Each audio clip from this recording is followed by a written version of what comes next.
Hello friend. In this particular program I will be demonstrating the update operation in a Python list. So here is my class list menu, and here I have defined a property which is present within the class list menu. And as I scroll down my code, you will find over here I have written the main function, and I have created a reference variable right over here of the class list menu, and this is the infinite while loop that is portraying different option, and the user will be selecting any one of the option that will be getting stored in the ch, and according to the option selected, the respective method will be getting called. So let's imagine that there exists a particular list, and let me graphically represent that imagine there is a list is there, and the list has got certain number of item within it. So suppose this is 11, 22, 33, 44 and 55. Imagine these data are all there inside the list. Remember, the index starts from 0, 1, 2, 3 and 4. Okay, I want to update a particular item. So look at this particular line, ch equals to 4. So if my choice is actually 4, then what will happen? This will give a call to the update function. So from here the control will directly come to the update function right over here. So as it reaches to the update function, what I'm supposed to do over here? Here I'm supposed to print a particular statement, that is enter a number that you want to update. So let me consider that I have got one more variable over here, that is search underscore data. As you can see this line, search underscore data. So here I am creating one more variable. So this is the variable where the user is going to store a number that the user wish to search. Well, there is no such assurance that the user will be selecting a number from the given list. It might happen. Suppose if I select a number 33, you can say that 33 is there in the list.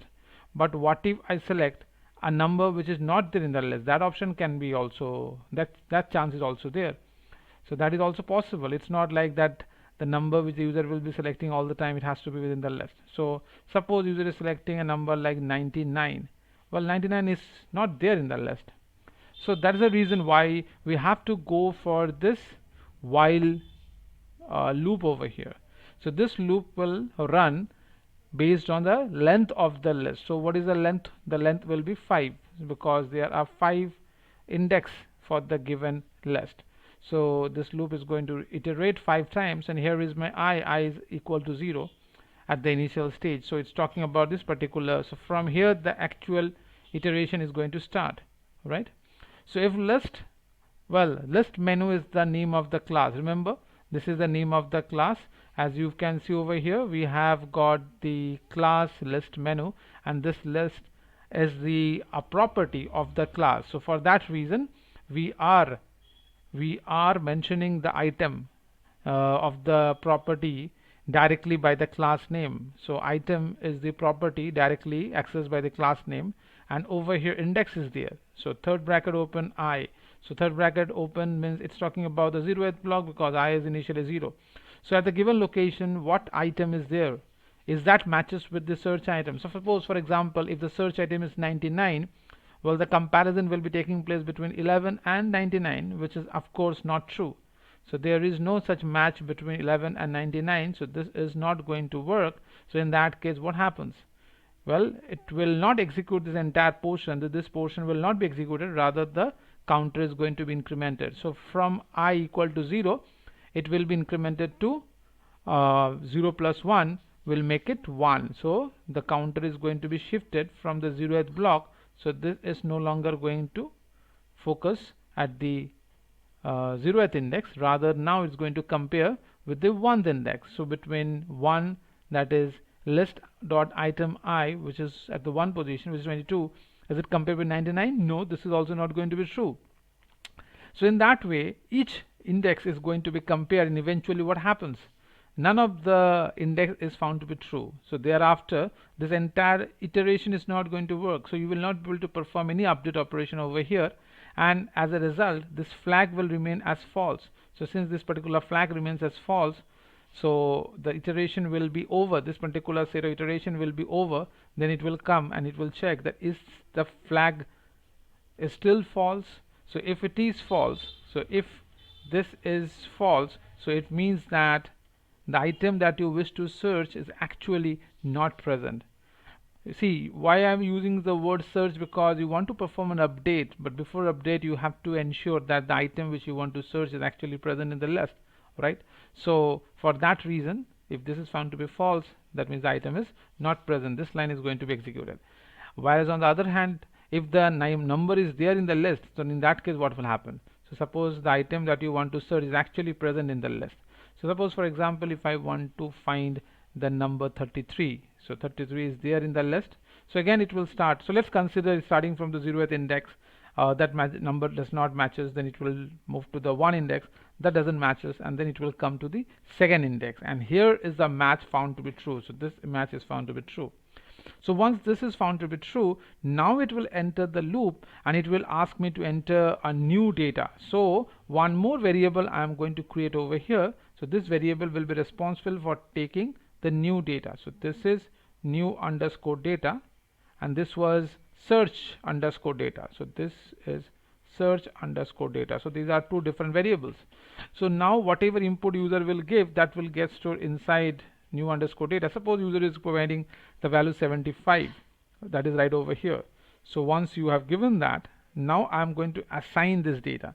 So the 75 that is right over here at the following index. So list menu is a class name, dot item is a property, index is right now at the 2nd index. So this value which it has been stored over here will directly be overwritten. So in that case what happened, the 33, the value 33 will be not present anymore, so it will be removed from here, and instead of that the value 75 will be assigned right over here.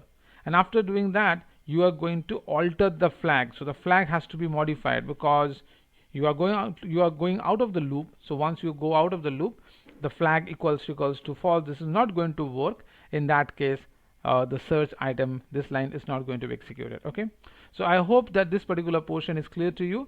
So better what I will do is that I will run the program and I will show you practically how the thing is working. So let me run the program, and here it is. So Python list menu is a program. I hit the enter. See, the menu pops up over here with the following options, with the options which you can see at the beginning. So I'm going first, let me create a list because that's required, otherwise what will you do it?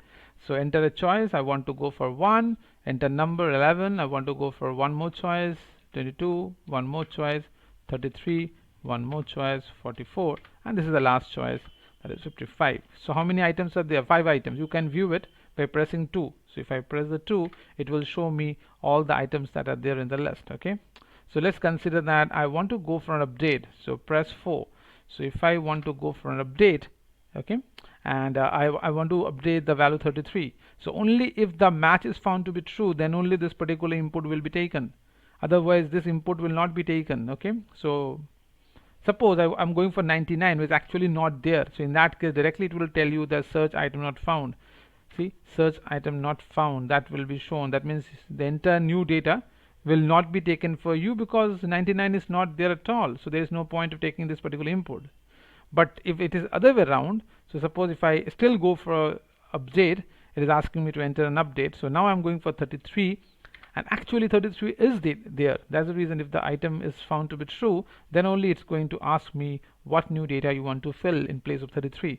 Okay, so I want to go for suppose 75. I hit enter. Yeah, 75 has been added successfully, and now you want to view the item, so you can go for number 2 and it will show you that 33 has been successfully replaced to the data 75. Okay, so that's how you are updating a particular number. Make sure before you do the update, it will check whether the particular number is present or not. If it is there, then only the update should take place. Okay, that's all from this video. Thank you very much.